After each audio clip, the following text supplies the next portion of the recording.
Hello everybody, welcome back to my channel प्रेपियन। आज के इस वीडियो में हम डिस्कस करने वाले हैं क्लास 12th की फ्लेमिंगो बुक से प्रोज सेक्शन का चैप्टर नंबर 7 द इंटरव्यू का पार्ट 2। लास्ट वीडियो में हमने इसी चैप्टर का पार्ट 1 डिस्कस किया था और इस वीडियो में हम इसका पार्ट 2 डिस्कस करने वाले हैं। तो चलिए स्टार्ट करते हैं। सबसे पहले मैं आपको इस पार्ट 2 का एक ओवरव्यू देना चाहूँगी कि ये पार्ट 2 जो है इसमें क्या चीज़ें डिस्कस की गई हैं। ये जो पार्ट 2 है ये बेसिकली एक एक्सट्रैक्ट है एक इंटरव्यू का, जो इंटरव्यू किनके बीच में है, जिसमें इंटरव्यूअर यानी कि इंटरव्यू लेने वाला कौन है, मुकुंद पद्मनाभन, और जो इंटरव्यूवी है जिनका इंटरव्यू लिया जा रहा है वो कौन है, अम्बर्टो एको। इस इंटरव्यू में जो मुकुंद है वो जानने की कोशिश कर रहे हैं अम्बर्टो एको से कि वो इतने सक्सेसफुल नॉवेलिस्ट कैसे बने, जबकि वो एक प्रोफेसर का काम करते थे, उसके बाद भी वो एक सक्सेसफुल नॉवेलिस्ट कैसे बने। तो उसके रेस्पॉन्स में अम्बर्टो एको उनसे कहते हैं कि वो नॉवेलिस्ट इसलिए बने क्योंकि उनको नरेशन बहुत पसंद थी, उनको नरेट करना बहुत अच्छा लगता था। और वो साथ साथ ये भी कहते हैं कि वो एक होल टाइम नॉवेलिस्ट नहीं है, बल्कि वो जो जब उनको स्पेस मिलता है, जब उनको टाइम मिलता है, तभी वो नॉवल लिखते हैं। बेसिकली उनके कहने का मतलब था कि I am a professor who writes novels on Sunday. मेरा जो मेन काम है वो प्रोफेसर का है और नॉवेल्स तो मैं बस ओकेजनली लिखता हूँ। अम्बर्टो एको एक ऑथर है, एक नॉवेलिस्ट है। The following is an extract from an interview of Umberto Eco, जो मैंने पहले ही बता दिया। The interviewer is Mukund Padmanabhan from the Hindu. The Hindu नाम के न्यूज़पेपर से ये इंटरव्यूअर है Mukund. Umberto Eco, a professor at the University of Bologna in Italy, had already acquired a formidable reputation as a scholar for his ideas on semiotics, the study of science. Formidable का मतलब होता है impressive reputation. Novels लिखने से पहले, कई साल पहले ही, जो अम्बर्टो एको है वो बहुत सक्सेसफुल थे। किसमें? एज ए प्रोफेसर वो काम करते थे इटली में, इटली की एक यूनिवर्सिटी में। और वो काफ़ी माने जाने प्रोफेसर थे क्योंकि उन्होंने बहुत अच्छा काम किया था, बहुत अच्छे आइडियाज़ दिए थे एज ए स्कॉलर। किस चीज़ पे? सेमियोटिक्स पे। सेमियोटिक्स का मतलब होता है साइंस की स्टडी करना, जो अलग अलग साइंस होते हैं उनका क्या मतलब होता है, उनको किस चीज़ में यूज़ किया जाता है, उस चीज़ में उन्होंने बहुत ज़्यादा अच्छे अच्छे आइडियाज़ दिए थे और काफ़ी सक्सेसफुल रहे थे। सिर्फ सेमियोटिक्स पे नहीं बल्कि लिटरेरी इंटरप्रिटेशन में भी। लिटरेरी इंटरप्रिटेशन का मतलब होता है कि अगर एक टेक्स्ट है, इसको किस अलग-अलग पर्सपेक्टिव से देखा जा सकता है, इसकी क्या अलग-अलग मीनिंग हो सकती है, उसको लिटरेरी इंटरप्रिटेशन बोलते हैं। And medieval aesthetics before he turned into writing fiction. Medieval aesthetics का मतलब होता है कि जो मिडिल एज में लोग थे वो कैसे परसीव करते थे ब्यूटी को, आर्ट को, उनके मन में, उनके दिमाग में क्या थॉट्स और आइडियाज़ रहते थे ब्यूटी के रिलेटेड, वो क्या समझते थे कि ब्यूटी क्या है, आर्ट क्या है। उस टाइम पे वो यूजुअली फोकस करते थे स्पिरिचुअलिटी पे, रिलीजन पे, मॉरलिटी पे। तो उसी को मिडिवल एस्थेटिक्स कहते हैं कि कैसे मिडिल एज के लोग परसीव करते थे, उनके क्या दिमाग में आइडियाज़, थॉट्स वगैरह होते थे related to beauty. Fictional writing से पहले वो ये सारे काम करते थे और बहुत सक्सेसफुल भी थे। Literary fiction, academic texts, essays, children's books, newspaper articles, his written output is staggeringly large and wide-ranging. Staggeringly large का मतलब होता है extremely large. उन्होंने बहुत सारी चीज़ें लिखी है, अगर हम उसको काउंट करने बैठे या देखें कि कितनी सारी चीज़ें लिखी है, तो स्टैगरिंगली लार्ज है, एक्सट्रीमली लार्ज है, बहुत ज़्यादा चीज़ें हैं। साथ ही साथ वाइड रेंजिंग भी है, मतलब सिर्फ एक ही चीज़ में नहीं लिखा है, बल्कि आप देख सकते हैं यहाँ पे भी बहुत ज़्यादा वैरायटी है। इसीलिए मैंने यहाँ पे वर्सेटाइल राइटर लिखा है, क्योंकि वो एक ही चीज़ में सिर्फ उनको अच्छा लिखना नहीं आता था, बल्कि वो बहुत अलग-अलग चीज़ें लिखा करते थे, जैसे कि यहाँ पे मेंशन भी किया गया है। 1980 he acquired the equivalent of intellectual superstardom with the publication of The Name of the Rose, which sold more than 10 million copies.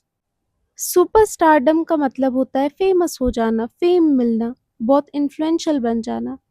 Intellectual superstardom का मतलब होता है जब यही फेम आपको अपनी राइटिंग की वजह से मिले, अपनी थिंकिंग की वजह से मिले, अपने इंटेलेक्ट की वजह से मिले, अपनी इंटेलिजेंस की वजह से मिले।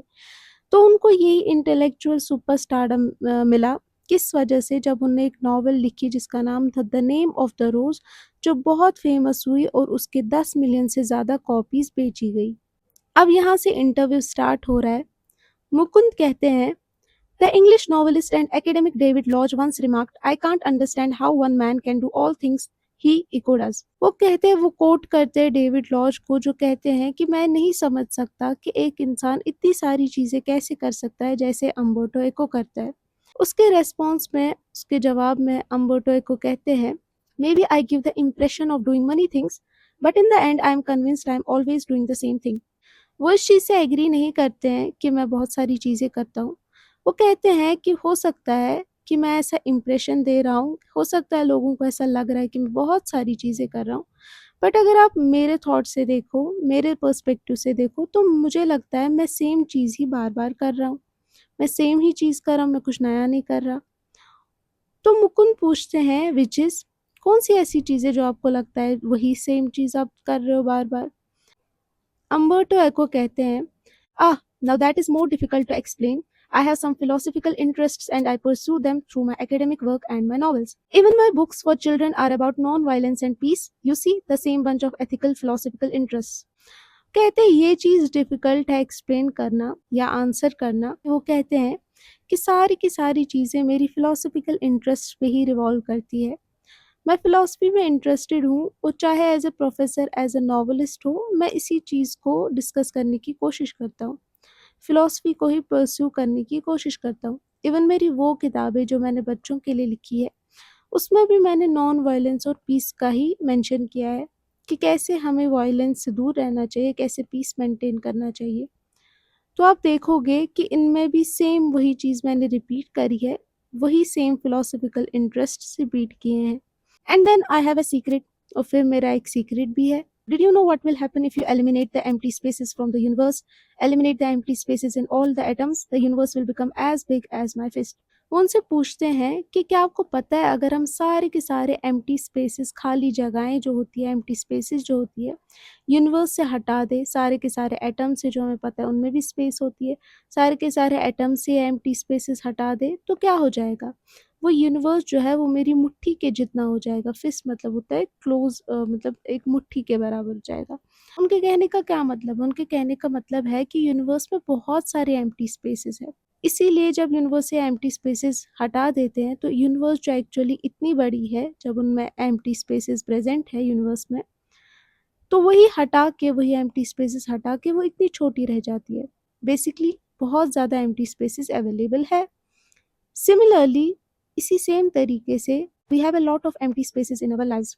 हमारी लाइव्स में भी, हमारी ज़िंदगी में भी बहुत ज़्यादा एम्प्टी स्पेसेस होती है। I call them इंटरस्टाइसेस। इंटरस्टाइसेस का क्या मतलब होता है? Time gaps. एक की कंसेप्ट भी है। इसी तरीके से हमारी लाइव्स में, हमारी लाइफ में भी बहुत ज़्यादा एम्प्टी स्पेसेस होते हैं और मैं उनको इंटरस्टाइसेस बोलता हूँ, टाइम गैप्स बोलता हूँ। Say you are coming over to my place. You are in an elevator and while you are coming up, I am waiting for you. This is an interstice and empty space. I work in empty spaces. While waiting for your elevator to come up from the first to the third floor, I have already written an article. वो कहते हैं कि बिल्कुल जिस तरीके से universe में empty spaces है, हमारी लाइफ्स में भी उसी तरीके से टाइम गैप्स है। जैसे कि जब हम बैठे होते हैं, हमारे पास कोई काम नहीं होता, उनको मैं इंटरस्टाइसेस कंसिडर करता हूँ। ये जो छोटी-छोटी स्पेसेस होती है जहाँ पे हम फ्री होते हैं, उन्हीं में मैं काम करता हूँ। अब वो एग्ज़ाम्पल देते हैं उनको एक्सप्लेन करने के लिए कि जैसे आप अगर एलिवेटर से ऊपर आ रहे होंगे और मैं आपके लिए वेट कर रहा हूँ, तो मेरे लिए यही एक एम्प्टी स्पेस है, मेरे लिए खाली टाइम है और इसी खाली टाइम का मैं इस्तेमाल करता हूँ। जब तक आप थर्ड फ्लोर तक आएँगे, तब तक मैंने एक आर्टिकल लिखा होता है। ये थोड़ा-सा ह्यूमरसली वो बोलते हैं क्योंकि इतना भी टाइम नहीं होता कि वो आर्टिकल लिख लें, लेकिन उनके कहने का यही मतलब है कि हमारे पास बहुत ज़्यादा फ्री टाइम होता है और हम उस फ्री टाइम को यूज़ नहीं करते, तो हमें ऐसा लगता है कि हमारे पास बिल्कुल भी टाइम नहीं है। इसीलिए आप शायद इतना ज़्यादा चौंक जाते हो, शॉक हो जाते हो, जब आप देखते हो किसी इंसान को इतने सारे काम करते हुए जैसे कि मैं, क्योंकि वो ज़्यादातर लोग उस फ्री टाइम को वेस्ट कर देते हैं। अब मुकुंद उनसे कहते हैं, not everyone can do that of course. हाँ, आपने इतने आराम से ये चीज़ एक्सप्लेन तो कर दी, लेकिन हर कोई तो ये नहीं कर पाएगा ना। Your non fictional writing, your scholarly work has a certain playful and personal quality about it. जो आप नॉन फ़िक्शनल राइटिंग करते हैं, जैसे नॉवेल्स वगैरह, उसमें या फिर अपनी scholarly work as a professor, उसमें एक प्लेफुल और पर्सनल क्वालिटी है। कहने का मतलब है कि वो बहुत ज़्यादा सीरियसनेस नहीं होती है उसमें और कोई भी इंसान उससे रिलेट कर पाता है। पर्सनल क्वालिटी का मतलब होता है कि अगर कोई से सपोज़ उनकी नॉवल पढ़े या उनसे कोई लेक्चर सुने तो वो बहुत ज़्यादा रिलेट कर पाते हैं उनसे, उनको लगता है कि हाँ, हमारी लाइफ़ डिस्कस हो रही है। It is a marked departure from a regular academic style which is invariably depersonalized and often dry and boring.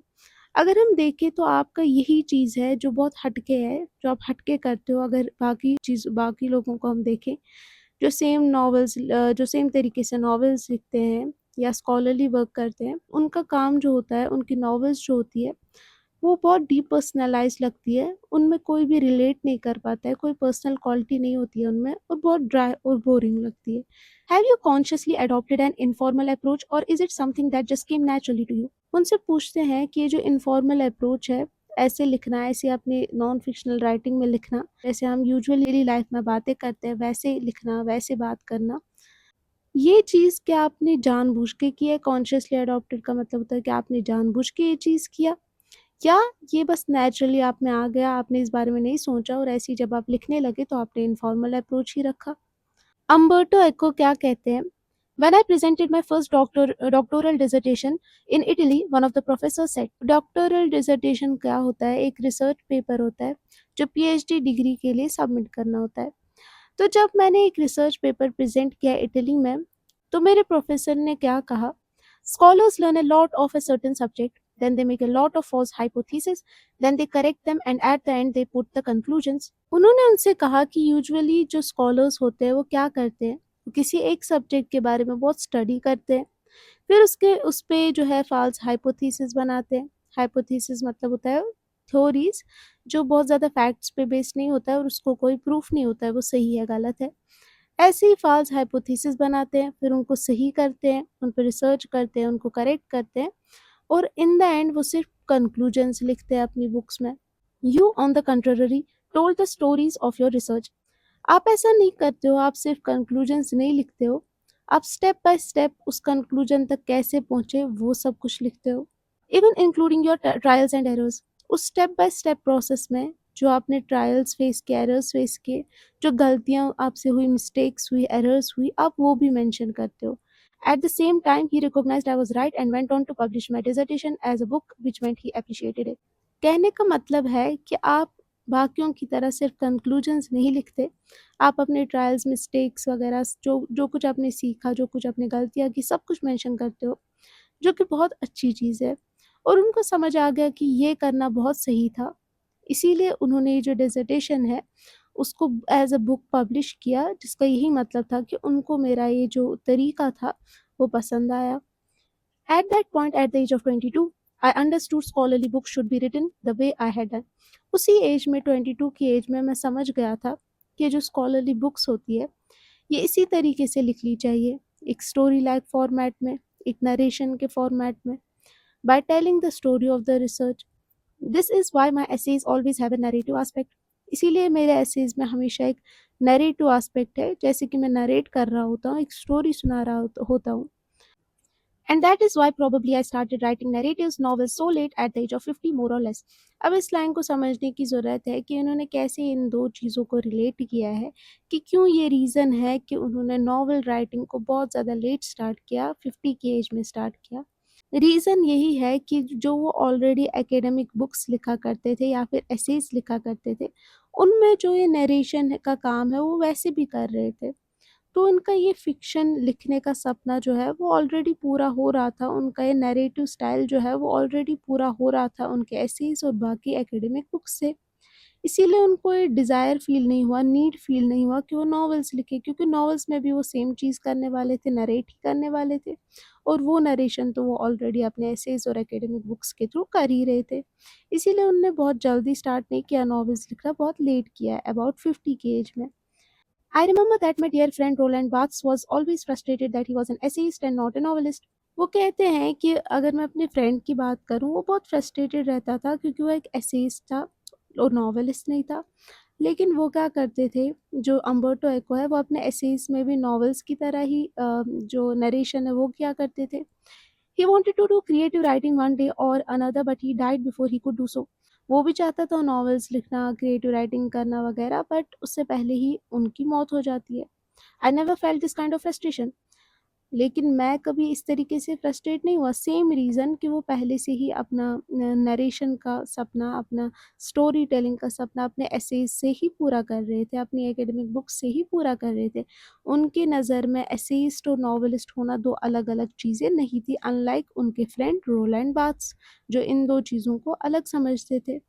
I started writing novels by accident. मैंने तो एक्सीडेंट ही नॉवेल्स शुरू किए। मेरा ऐसा कोई अलग से थॉट नहीं था कि नॉवेल्स अब अलग से लिखूँ।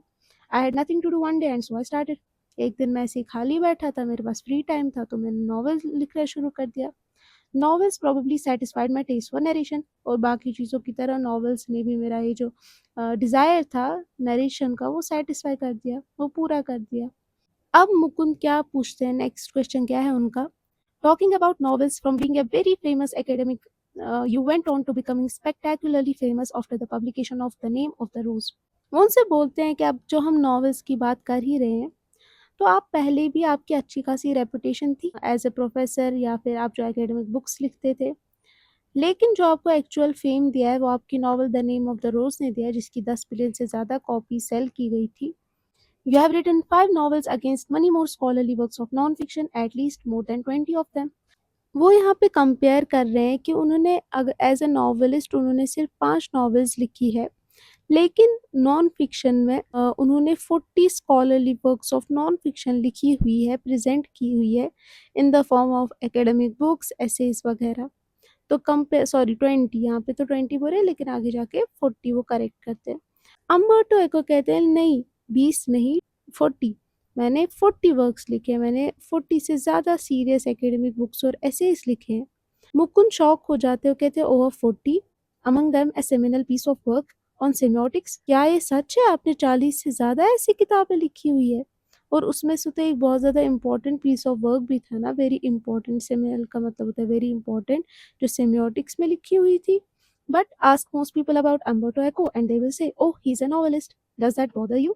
तो मुकुंद यहाँ पे ये हाईलाइट करने की कोशिश कर रहे हैं कि जो अम्बर्टो एको है, उन्होंने 40 से ज़्यादा इन्फ्लुएंशियल नॉन फिक्शन वर्क्स लिखी हुई है और सेमिनल कंट्रीब्यूशन भी दिया है सेमियोटिक्स में।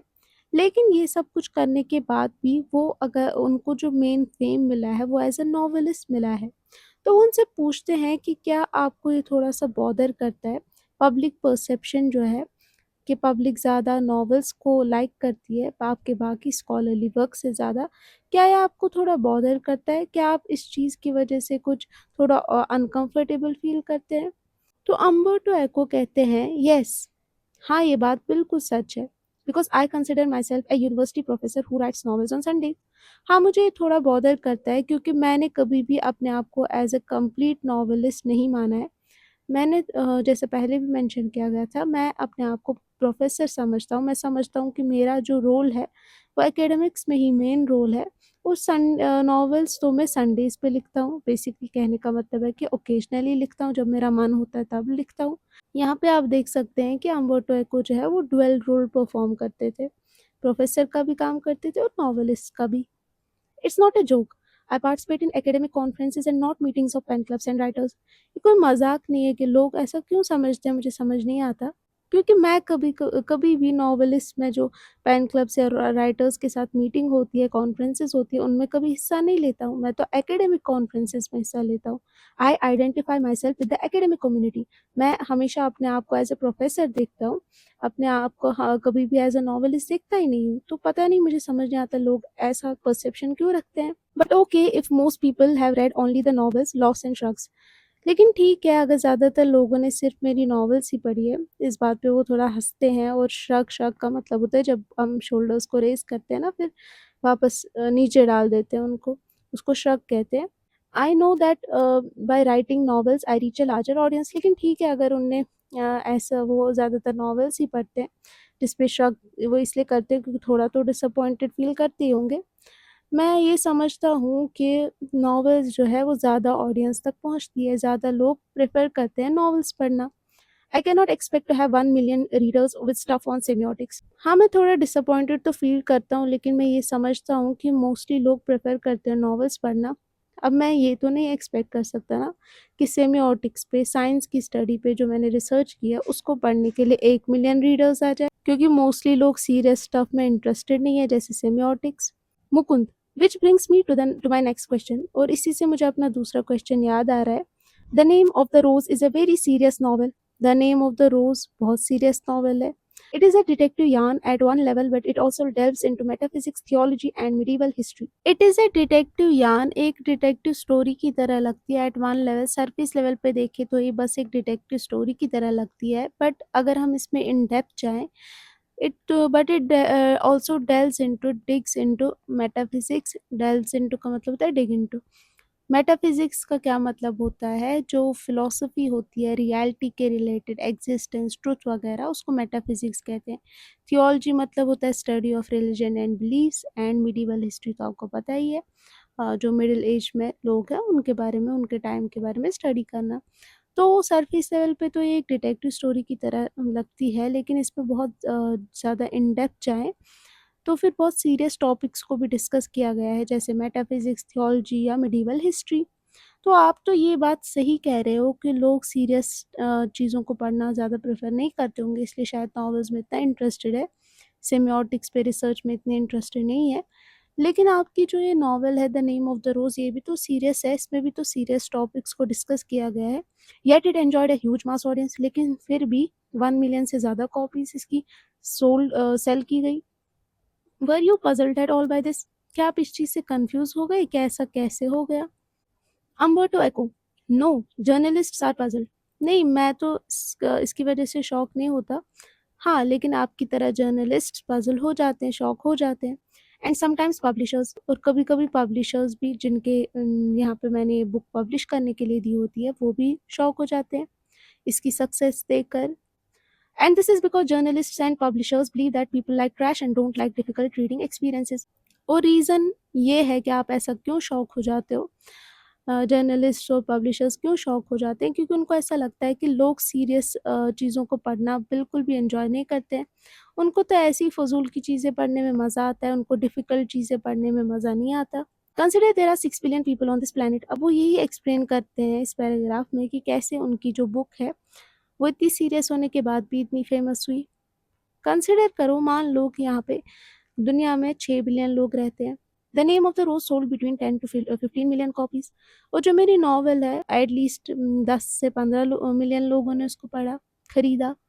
सो in a way I reached only a small percentage of readers. तो अगर देखा जाए, इतनी बड़ी दुनिया में, इतने सारे लोगों में, मैं बहुत ही कम परसेंटेज ऑफ लोगों तक पहुँच पाया। बहुत ही कम लोगों ने मेरी बुक को पढ़ा, अगर हम कंपेयर करें तो।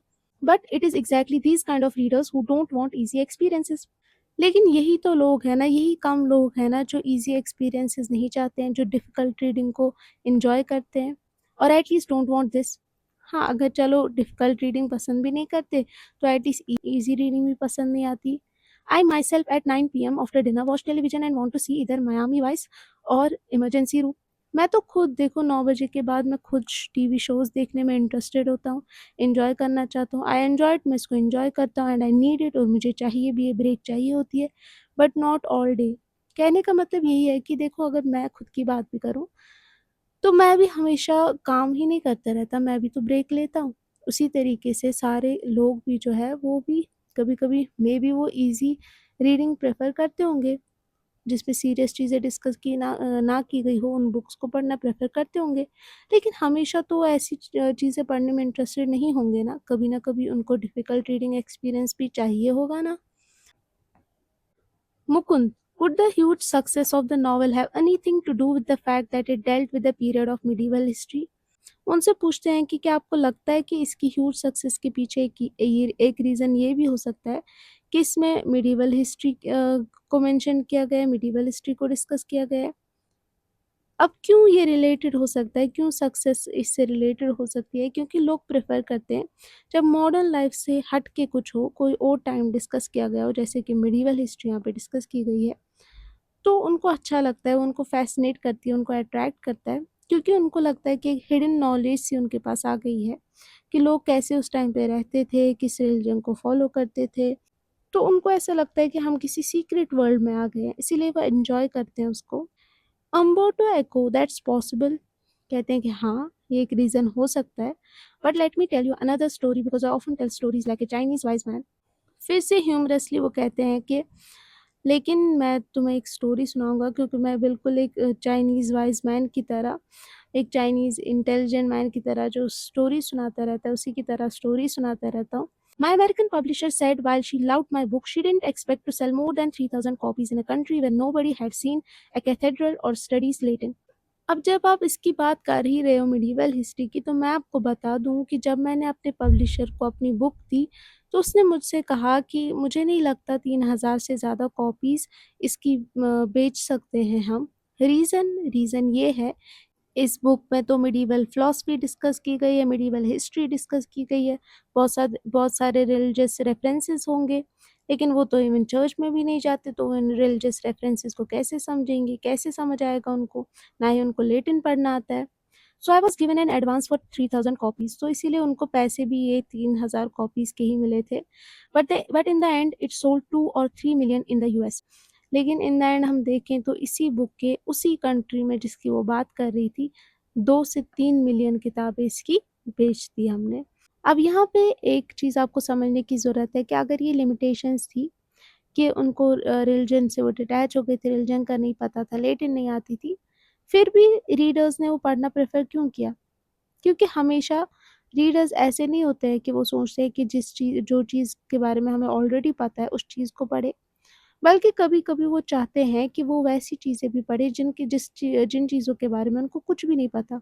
वो ओपन होते हैं, वो क्यूरियस होते हैं, वो चाहते हैं कि ज़्यादा और इन्फॉर्मेशन गैदर कर सकें और इन्फॉर्मेशन का उनको पता चले। ऐसे टॉपिक्स के बारे में पढ़ें जो उन्होंने पहले कभी नहीं पढ़ा, जिनके बारे में उनको ज़ीरो नॉलेज है। तो इसीलिए वो हमेशा लिमिटेड नहीं होते हैं कल्चरल या हिस्टोरिकल अनफैमिलियरिटी से। A lot of books have been written about medieval past far before mine. I think the success of the book is a mystery. आपने बात तो सही कही कि हाँ, मिडीवल हिस्ट्री को डिस्कस करने की वजह से इसने लोगों को अट्रैक्ट किया होगा। लेकिन मेरे से पहले भी बहुत सारी मिडीवल हिस्ट्री पे बुक्स लिखी गई। लेकिन मेरी बुक क्यों इतनी सक्सेसफुल हुई उनके कंपैरिज़न में, ये एक मिस्ट्री बन के रह गया है। इसका एक्चुअल रीज़न किसी को नहीं पता, नोबडी कैन प्रेडिक्ट इट, किसी को नहीं पता इसका एक्चुअल रीज़न क्या है।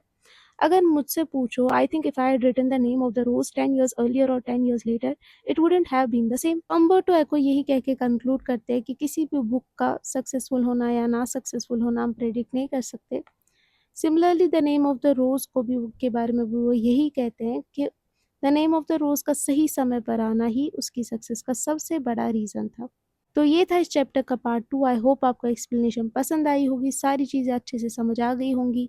वीडियो पसंद आया हो तो प्लीज़ वीडियो को लाइक करिएगा, शेयर करिएगा और चैनल को सब्सक्राइब करिएगा। Thank you so much.